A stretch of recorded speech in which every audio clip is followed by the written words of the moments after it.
vendo que eu estou com o Marcelo Itagiba ao meu lado. Foi tão boa a entrevista que nós fizemos e ficou faltando tanta coisa que eu, então, estou trazendo ele para vocês de novo.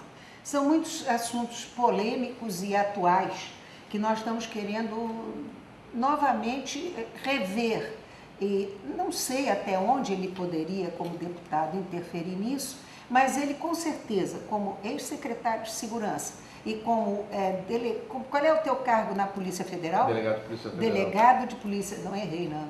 Delegado de Polícia Federal tem muito a nos contar, nos dizer, para a gente ajudar a discernir o que é bom, o que não é, enfim. Você, como secretário de Segurança, teve a oportunidade de fazer muita coisa que talvez não deu tempo, não conseguiu chegar lá. Então, nós temos agora uma coisa que está todo mundo dando os parabéns e está todo mundo feliz de acontecer, que são as UPPs. O que são, no seu entender, exatamente as UPPs e o que trouxeram de bom?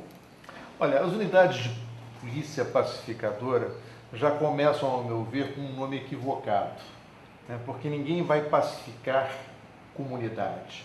A comunidade faz parte da sociedade. O que nós temos é que integrar a comunidade, não pacificá-la.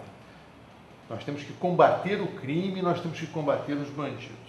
Aqui no Rio de Janeiro já existiram programas, né, como, por exemplo, o Grupamento de Policiamento em Áreas Especiais, que eram os GEPAs, que são os embriões das hoje chamadas UPPs. Foi na sua época? Não, anterior à minha época. Na minha época também tivemos os GEPAs.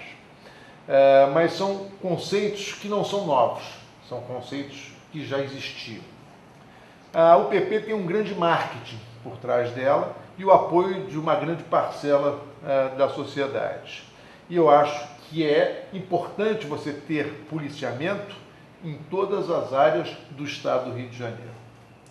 A gente não pode se esquecer que a Secretaria de Segurança Pública é Secretaria do Estado, não da cidade do Rio de Janeiro. Então não adianta você fazer uma intervenção no local para que os bandidos mudem temporariamente de endereço e depois retornem novamente para o endereço antigo. Então o que você tem que fazer? Você tem que ter a presença do Estado e o que eu defendo, eu não faço apenas críticas, eu defendo um modelo diferente desse que está implantado aí. Porque a polícia foi feita para prevenir e reprimir crime. Ela não foi feita para fazer pacificação, ela não foi feita para fazer mediação, ela não foi feita para julgar. Tem órgãos próprios do Estado para fazer isso tudo. Então o que eu defendo? Você tem aqui a UPP, então do lado da UPP você tem que ter a Defensoria Pública, do lado da Defensoria Pública você tem que ter o Ministério Público, ao lado do Ministério Público você tem que ter o Juizado Especial Civil e Criminal. Dessa forma você levou o Estado formal como um todo para dentro da comunidade. A polícia para fazer o seu papel, a Defensoria Pública, que é aquela que representa o hipossuficiente, aquele que não tem condições de contratar um advogado para ver os seus direitos defendidos. Você tem o Ministério Público ao lado para ver se a ação policial está sendo feita de forma correta e adequada dentro da lei. E você tem o Judiciário para dirimir os possíveis conflitos que ocorram naquela comunidade. Dessa forma, você formalizou, trouxe a comunidade para dentro do sistema formal, né, do país. Ao mesmo tempo, você não pode apenas colocar a UPP e não continuar a combater o crime naquela localidade. Porque o que acontece? O crime está ali e a UPP, no momento, está servindo apenas de biombo para o crime. Atrás da UPP, tudo pode acontecer. Na minha ótica e na minha visão, e eu acho que é isso que todo mundo está começando a assistir, essa é a realidade, infelizmente. Por quê? Primeiro, não há efetivo suficiente na Polícia Militar para todo o Estado e mais as UPPs. Para você cobrir os pés, você descobre a cabeça, para cobrir a cabeça, você descobre os pés. Então você tem uma migração de bandidos para outras áreas. Não é isso que nós desejamos. Então é importante combater o crime permanentemente, combater o crime sempre, não apenas colocar uma unidade de polícia pacificadora ali. Uma outra coisa que eu acho que é importante ressaltar é o seguinte: polícia tem que estar 24 horas à disposição do cidadão.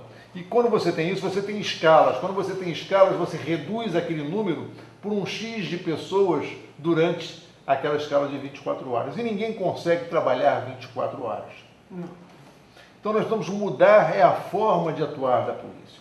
Você tem que levar as unidades de polícia pacificadora, levar esse complexo de entidades, organismos do Estado para dentro da comunidade e integrar a comunidade. E continuar a combater o crime. Você não pode deixar que os criminosos continuem a vender as suas drogas nessas localidades e ainda continuam a dominar as comunidades. Nesse sistema que você falou de horários, plantões e tudo mais, está sobrando gente para combater o crime aqui fora? Na verdade, você tem uma redução de efetivo, né?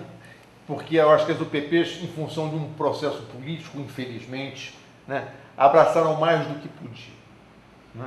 Por exemplo, se a UPP fosse a solução dos problemas, a Maré não teria problema, porque eu inaugurei o batalhão da Polícia Militar na Maré. Né? Então você não teria problema, você tem um batalhão lá. Mas então não é a questão do batalhão ou da presença da polícia. É uma questão muito mais ampla. É uma questão de um trabalho de inteligência para identificar os bandidos e tirá-los de circulação. Além de, obviamente, você ter a polícia e aqueles outros organismos que eu falei, atendendo o cidadão que tem o mesmo direito que o cidadão que está no asfalto. Nós temos que integrar e não pacificar. Nós temos que trazê-los para o nosso convívio e conviver com eles. Nós não podemos ter, como o Zuenir Ventura dizia, uma cidade partida. Né? Nós temos que ter uma cidade integrada. E a forma de fazer isso é levando não só essa parte do Estado, mas obviamente fazer aquilo que tem que ser feito. Né? Escolas, né? Saúde, né? Que fazem parte daquelas necessidades. E movimentos sociais. Saneamento, né? Para que você possa efetivamente ter uma transformação dessas áreas em áreas mais apropriadas para a moradia das pessoas. Levando-se em conta que essa parte que a UPP procura combater, que é o tráfico, levando-se em conta que isso é uma coisa, um dinheiro muito fácil e movimenta volumes, assim, o negócio é mundial, não é só do Brasil, do Rio de Janeiro. Você acha possível trazer essas pessoas para conviver socialmente no mesmo grupo? Olha, 99,9% das pessoas que moram nessas comunidades são honestas, trabalhadoras e abominam o tráfico. Sim, mas eles têm força. Elas estão submetidas a uma minoria fortemente armada que quer impor a sua vontade naquela população. Então não adianta você instalar uma UPP se você não combate esses criminosos. Mas como acabar com eles? Você não consegue acabar, pelo menos, a filosofia deles, porque é muito dinheiro em jogo. O dinheiro está em jogo.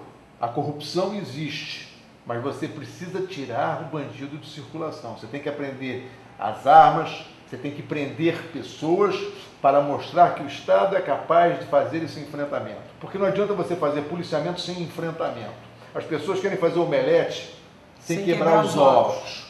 E para você enfrentar esses bandidos, tem o problema dos danos, que são danos terríveis, são danos colaterais, porque existem muitas pessoas inocentes envolvidas nessas comunidades. Então você tem que se utilizar da mesma tática e da mesma técnica que os bandidos se utilizam. É uma guerrilha urbana. E como guerrilha urbana tem que ser combatida com uma contra-guerrilha. Então você tem que ter a presença física, mas além da presença física, você tem que ter uma operação de inteligência, identificando os cabeças dessas organizações e tirando eles de circulação. Se você for ver, na época da minha administração como secretário, nós elencamos quais eram as 80 lideranças do tráfico naquele momento, e durante o período em que estivemos lá, nós tiramos as 80 de circulação. Isso foi até a matéria de capa do jornal Extra na época. Nós mostramos o álbum onde nós estabelecemos quais eram os alvos e nós tínhamos que tirá-los de circulação. Alguns morrendo em confronto com a polícia e uma grande parte foi presa. E é por isso que eu digo, não adianta você apenas fazer um processo que se chama de processo de pacificação. Você tem que fazer um processo de enfrentamento. O crime tem que ser enfrentado. Bandido tem que temer a polícia. E a população respeitar. É o contrário. Você disse que na sua época eram 80. Hoje isso foi multiplicado. Não eram 80, eram 80 considerados naquele momento, chefes, né, cabeças das organizações. Mas hoje em dia você tem mais que isso. Não, hoje em dia você deve ter o mesmo número porque as comunidades são mais ou menos as mesmas. E tem um problema muito mais sério. Criou-se uma falácia aqui no estado do Rio de Janeiro de que se fez uma CPI das milícias e com essa CPI acabaram as milícias no estado. Muito pelo contrário. Elas eram 10%, né, das comunidades, elas eram 1% das comunidades, né, na época em que eu era secretário. Então, de 1000 comunidades, você tinha 1% delas né, sob o domínio, sob o controle das chamadas milícias. Hoje você tem 40% dessas comunidades submetidas às milícias. Então, os dois tipos de crime continuam presentes e nós não temos ainda um resultado que todos nós gostaríamos.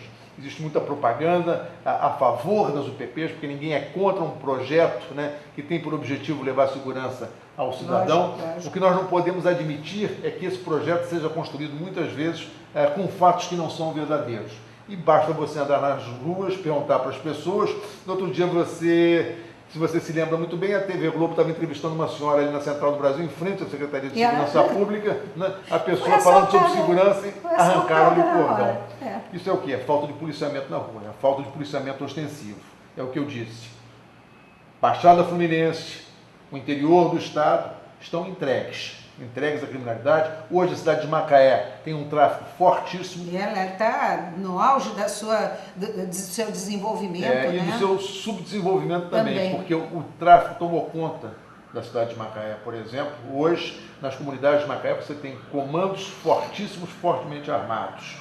Então é preciso ver o estado como um todo e não ver apenas determinada parcela em função da Copa do Mundo, em função das Olimpíadas. Você veja, o Exército entrou na maré agora, né, para garantir o quê? O trânsito de pessoas pela linha vermelha e pela linha amarela em função da Copa do Mundo. E já disseram, vão sair logo após o fim da Copa do Mundo. Sim, porque não é a capacidade deles, o trabalho deles não é esse. Então, eles estão em período de emergência. De emergência, mas e a nossa emergência do dia a dia? Que é muito importante. E a nossa vida do cidadão do dia a dia, né? Então, quer dizer, esse elixir, né, o PP, parece aquele elixir de antigamente que curava... resolvia tudo. Resolvia tudo. Desde na verdade é uma boa ideia que ainda continua a ser, ao meu ver, mal executada. E tem aqui, então, em face disso, uma pergunta a respeito, eu tenho essa pergunta, a respeito de uma coisa que você, dentro da sua área legislativa, pode resolver. Eu não sei se caberia aí no nosso programa, não sei se nadar, porque diz que o pessoal da internet não tem paciência para programa grande, mas seria exatamente a maioridade revista. Em vez dos 18 anos, mudar essa idade. Eu fui relator na Câmara dessa questão da maioridade penal. E eu tenho um raciocínio lógico que me leva a ser favorável.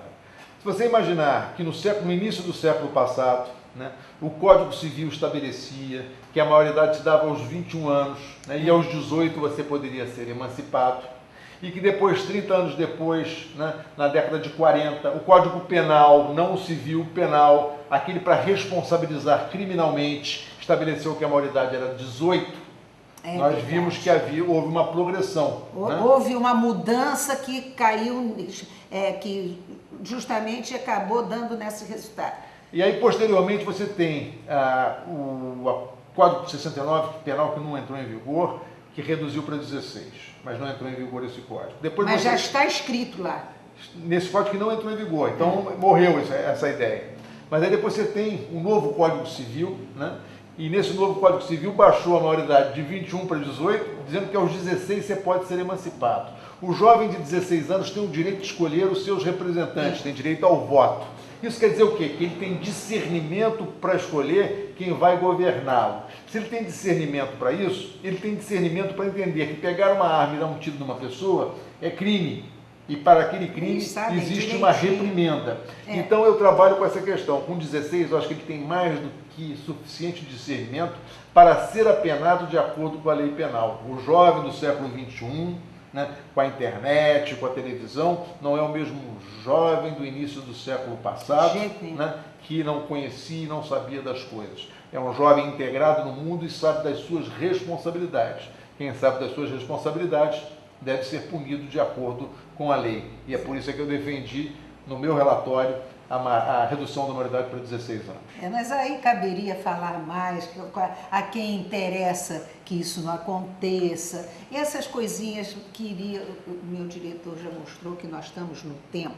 Então, a essa altura, você vai ter que voltar outra vez. São as mesmas pessoas que são aquela esquerda que eu chamo de uma esquerda caviar, que é a mesma pessoa que diz o seguinte: eles são contra a pena de morte, são contra a redução da maioridade penal, mas são a favor do aborto.